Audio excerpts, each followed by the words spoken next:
ያልተጠበቀ የደሞዝ ጭማሪ መረጃ ይፋ ተደርጓል። 2 እና 3 ቦታ የሚሰሩና የደሞዝ ጭማሪ የማይመለከታቸው የመንግስት ሰራተኞች መኖራቸውን ነው የደረሰን መረጃ የሚያሳየው። በሌላ በኩል ደግሞ ለመንግስት ሰራተኞች ከቀረጥ ነፃ መፈቀዱን አውቀናል። በዚህም መሰረት የመንግስት ሰራተኞች እስከ 3 ዓመት የሚቆይ የግብር እፎይታ ያገኛሉ ተብሏል።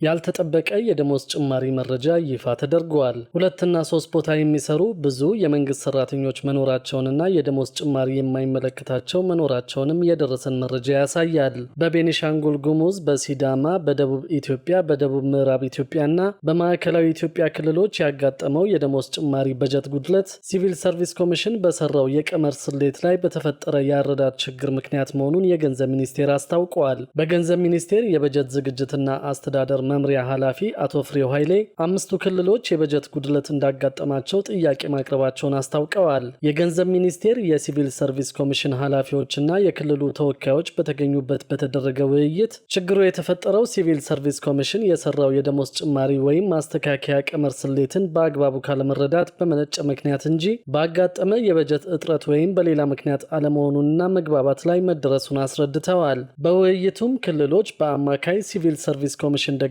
በእርከን ሂሳቡን መስራታቸውን መናገራቸውን ያወሱት ኃላፊው በዚህም ሂሳብ የሰሩበት መንገድ አንድ አይነት እንዳልሆነ መተማመናቸውንም ጭምር ጠቅሰው የገንዘብ ሚኒስቴር ኮሚሽኑ ባቀረበው ስሌት መሰረት የበጀት ምደባ ማድረጉን ገልጸዋል። ጉዳዩን በምሳሌ ሲያስረዱም የበጀት ጉድለት ያጋጠምባቸው ክልሎች ደሞዛቸው 4600 ብር የነበሩ ሰራተኞች በቀጥታ 6900 ብር ይሆንላቸዋል ተብሎ በሰው ቁጥር እንደተባዛ ጠቁመው ይህ ግን መሃል ላይ ያሉትን ወደ 9 የሚደርሱ ደረጃዎች ወይም እርከኖች መሰረት ያደረገ አይደለም ብለዋል። ሆኖም በእርከኑ መሰረት የተሰራው ሂሳብና የሰራተኛው ቁጥር አንድ እንደሚሆን አቶ ኤፍሬም አስረድተዋል። 3 ሚሊዮን ብር፣ 10 ሚሊዮን ብር እንዲሁም እስከ 10 ቢሊዮን ብር የበጀት ጉድለት አጋጥሞናል ብለው ጥያቄ ያቀረቡ ክልሎች መኖራቸውን የጠቀሱት ኃላፊው ሆኖም ሲቪል ሰርቪስ የሰጠው ምላሽ የ1 ወይም የ2 ሚሊዮን ብር የበጀት ልዩነት ሊፈጠር ይችላል እንጂ ይህን ያህል አይሆንም የሚል መሆኑን ይህም ከሆነ ደግሞ ክልሎች በራሳቸው ገቢ መሙላት የሚችሉ መሆኑን እንደተነገራቸው አስታውሰዋል። የሲቪል ሰርቪስ ኮሚሽን ቀመሩን የሰራው እስከ 2016 ዓ.ም ሰኔ ወር ባለው የመንግስት ሰራተኛ ቁጥር መሰረት መሆኑን የጠቀሱት ኃላፊው ከዚያ በኋላ ቅጥር የፈጸሙ ክልሎች ላይ የሰራተኛ ቁጥር ልዩነት መምጣቱንና ይህም በጥያቄ መልክ ቀርቦ ነበር ብለዋል። ነገር ግን የሲቪል ሰርቪስ ኮሚሽን ቅጥር በማድረጉ ለእነዚህ ሰራተኞች የደሞዝ ጭማሪ በጀት ከፌዴራል መንግስት ሊደለደል እንደማይችል ራሳቸው ክልሎቹ ኃላፊነቱን እንዲወስዱ እንደተነገራቸው አስረድተዋል። ለ12 ክልሎችና ለሁለቱ ከተማ አስተዳደሮች የሚለቀቀው በጀት በየ3 ወራት ለ3 ጊዜያት ያህል ተከፋፍሎ ከግምጃ ቤት እንዲደርሳቸው እንደሚደረግ በዚህም የመጀመሪያው 3 ወራት ማለትም የመስከረም የጥቅምትና የህዳር ወራት ደሞዝ መሰራጨት መጀመሩን ጠቁመዋል። በህዳር አጋማሽ የታህሳስ የጥርና እንዲሁም የየካቲት በየካቲት አጋማሽ ደግሞ የመጋቢት የሚያዝያ የግንቦትና የሰኔ ወራት እንደሚለቀቅ ተናግረዋል። የሲቪል ሰርቪስ ኮሚሽን የውጭ ግንኙነትና የኮሚኒኬሽን ባለሙያ አቶ ዘሪሁን ባይሳ በበኩላቸው አዲሱ የደሞዝ ቀመር ስሌት የተሰራው ከ2.4 ሚሊዮን በላይ በሚሆኑ ሰራተኞች ላይ ነው ብለዋል። አንዳንድ ክልሎች ለኮሚሽኑ የላኩት የሰራተኛ ቁጥር ትክክል እንዳልሆነ የገለጹት ባለሙያው ክልሎች ይህንን ማጣራት እንዳለባቸው አሳስበዋል። በአንዳንድ ክልሎች ውስጥ ያለው ትክክለኛ የመንግስት ሰራተኛ ቁጥር እንደማይታወቅ ሆኖም ከመጪው ህዳር ወር በኋላ ግን እንደሚታወቅ ገልጸዋል። ከመጪው ህዳር ወር ጀምሮ በአገር አቀፍ ደረጃ የመንግስት ሰራተኞች ቆጠራ መደረግ እንደሚጀምር፣ ሁለተኛው ዙር ደግሞ ከየካቲት ወር በኋላ እንደሚቀጥል አቶ ዘሪሁን አስረድተዋል። የፋይዳ መታወቂያ መረጃ ሲታይ 2 እና 3 ቦታ የሚሰሩ ብዙ የመንግስት ሰራተኞች ተገኝተዋል ያሉት ባለሙያው አንድ ሰራተኛ አንድ መደብ ላይ ብቻ እንዲሰራ ለማድረግና ያለውን አጠቃላይ ትክክለኛ የሰራተኛ ቁጥር ለማወቅ የሚያስችል ይሆናል ተብሎ እንደሚጠበቅ ገልጸዋል። በሌላ በኩል ደግሞ ለመንግስት ሰራተኞች ከቀረጥ ነፃ መፈቀዱን አውቀናል። በዚህም የመንግስት ሰራተኞች እስከ 3 ዓመት የሚቆይ የግብር እፎይታ ያገኛሉ ተብሏል። የአዲስ አበባ ከተማ አስተዳደር ሴቶች ህጻናትና ማህበራዊ ጉዳይ ቢሮ ከስራና ክህሎት ሚኒስቴር ጋር በመተባበር ልጆቻቸውን ለመንከባከብ ዓላማ ስራቸውን አቋርጠው ቤት የዋሉ የመንግስት ሰራተኛ እናቶችን የሚያበረታታ አዲስ አሰራር ይፋ መደረጉን አስታውቀዋል። አዲሱ አሰራር በወሊድ ምክንያት ስራ ያቋረጡ እናቶች አቅራቢያቸው የሚገኙ ህጻናትን በመጠበቅና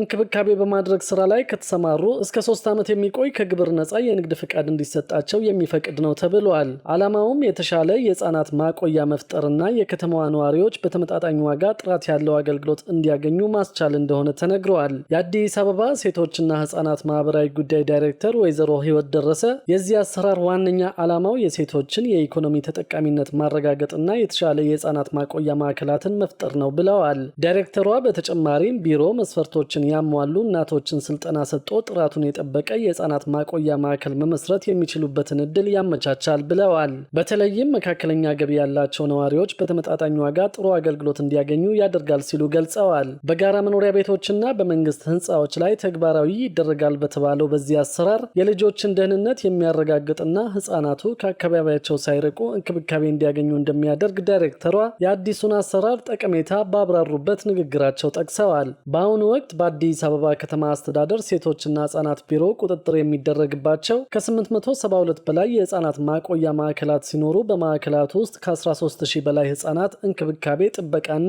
ድጋፍ እንደሚደረግላቸው ገልጸዋል። ዳይሬክተሯ አክለውም ለህጻናት ማቆያ እንዲሆኑ የሚቋቋሙ ማዕከላት ደረጃቸውን የጠበቁ እንዲሆኑ ቢሮ የክትትልና ቁጥጥር ስራን ጨምሮ ማሟላት የሚጠበቅባቸውን ደረጃ እንዲያሟሉ ድጋፍ እንደሚያደርግ አስታውቀዋል። በጋራ መኖሪያ ቤቶችና በመንግስት ህንፃዎች ላይ ተግባራዊ እንደሚደረግ ቢገለጽም ስራ ላይ የሚውልበት ትክክለኛ ጊዜ ግን በይፋ አልተነገረም። ከዚሁ ጋር በተያያዘ ከቀረጥ ነፃ ወደ ሀገር ውስጥ የሚገቡ ተሽከርካሪዎችን አይነትና ብዛት ለመወሰን የወጣ መመሪያ ይፋ ተደርጓል። በዚህ መመሪያ ተጠቅመው መኪና ያለምንም ቀረጥ ማስገባት እንደሚቻልም ታውቋል።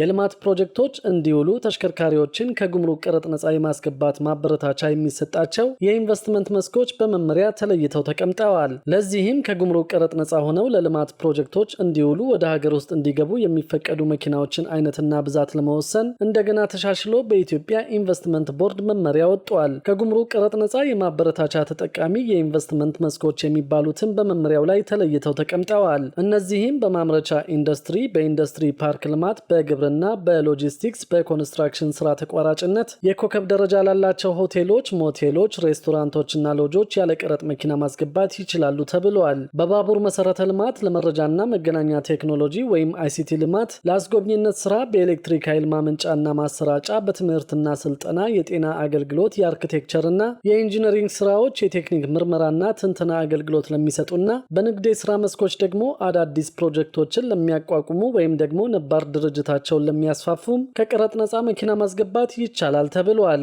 በዚህ መሰረትም ከቀረጥ ነፃ ተሽከርካሪዎችን ወደ ሀገር ውስጥ ለማስገባት በእነዚህ ዘርፎች መሰማራት እንደሚያስፈልግ ተገልጿል።